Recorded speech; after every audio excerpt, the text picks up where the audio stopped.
Everyone thinks Hitler's rise was unopposed. They're wrong. He faced enemies within his own ranks. The true story of Adolf Hitler's consolidation of power isn't merely about crushing political opposition. It's a far darker narrative, one stained by betrayal and the cold-blooded elimination of allies who had become inconvenient. This is the story of a purge, a night of manufactured terror designed to silence dissent and solidify absolute control. By 1934, Hitler was Chancellor of Germany, but his authority remained precarious. The brown-shirted Sturmabteilung, the Saar, his party's original paramilitary wing, numbered in the millions.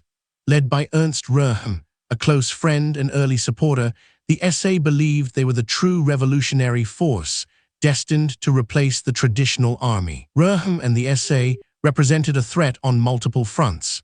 Their socialist rhetoric alienated conservative industrialists and the traditional German army, the Reichswehr, whose support Hitler desperately needed. The SA's street thuggery, once useful, was now an embarrassment, undermining the image of a disciplined, legitimate government. Röhm himself harbored ambitions of a second revolution, believing Hitler hadn't gone far enough. He envisioned the SA becoming the new national army, a prospect utterly unacceptable to the Reichswehr's generals, who saw Röhm's militia as an undisciplined mob. The tension was palpable, a powder keg waiting for a spark. Hitler understood he couldn't rule without the Reichswehr. Their loyalty was paramount. To secure it, he had to make a choice: Röhm and his millions of brown shirts, or the established military. The decision, when it came, was ruthless, cold, and utterly characteristic of the man he was becoming. The stage was set by Hermann Göring and Heinrich Himmler. They fed Hitler fabricated reports of an imminent SA coup, a Röhm putsch. They exaggerated Röhm's indiscretions and painted him as a traitor, even though Hitler knew Röhm's loyalty, however misguided, was deep. But loyalty, for Hitler, was a conditional currency. The purge began on June 30, 1934, just after 4:00 a.m. Hitler, personally, led a detachment of SS to Bad Wiessee, a spa town in Bavaria, where Röhm and other SA leaders were recuperating. They burst into the Hanselbauer Hotel, catching the unsuspecting men in their beds. Röhm was dragged from his room, accused of treason, and taken to Stadelheim prison in Munich. Over the next 48 hours, a wave of arrests and executions swept across Germany.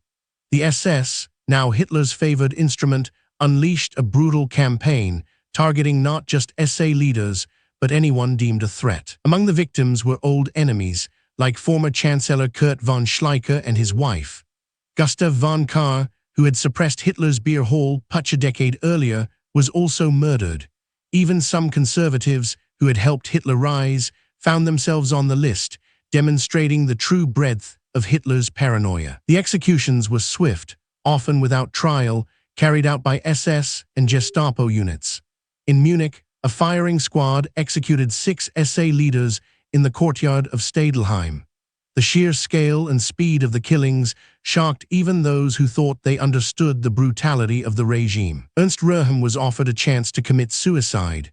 When he refused, 2 SS officers, Theodor Eick and Michael Lippert, entered his cell on July 1st. Röhm was shot dead, his last words reportedly a defiant "My Führer, if I am to die, let it be by your hand." The official death toll was stated as 77, but historians now estimate it was closer to 200, possibly more. The true number may never be known, as many deaths were simply labeled suicides or resisting arrest. The sheer efficiency of the extermination was chilling. The Night of the Long Knives, as it became known, was a pivotal moment. It severed the last ties to the SA's revolutionary origins, cementing the Nazi Party's control over the state. The Reichswehr, initially grateful for the elimination of Röhm, swore an oath of personal loyalty to Hitler just weeks later. The purge also solidified the power of the SS under Heinrich Himmler, transforming it from a mere bodyguard unit into a fearsome state within a state. The Gestapo, too, emerged as an unstoppable force of internal repression, operating beyond the reach of normal law. Perhaps most significantly, the Night of the Long Knives sent an unmistakable message: no one was safe. Not old comrades, not political rivals, not even those who had served the regime faithfully. Dissent, or even the perception of it, meant death. It established a precedent for terror that would define the Third Reich. The event demonstrated Hitler's absolute willingness to sacrifice anyone for his ultimate goals. It was a brutal lesson in power dynamics, revealing the depths of his cold calculation and his capacity for betrayal. The Night of the Long Knives wasn't just a purge, it was a ritual sacrifice consolidating his reign. The historical echo of that night reverberates still. It serves as a stark reminder of how quickly power can turn on its own architects, and how internal purges are often the most ruthless, driven by fear and the relentless pursuit of absolute, unchallenged authority. The very men who built the system became its first victims. The Night of the Long Knives marked the final, bloody step in Hitler's ascent. With the SA neutralized and the army bound to him, the path to total war and the horrors that followed lay open. The silence that fell over Germany in its wake was not peace, but the chilling calm before the storm. Subscribe for more in-depth investigations into the hidden truths behind history's most pivotal assassinations.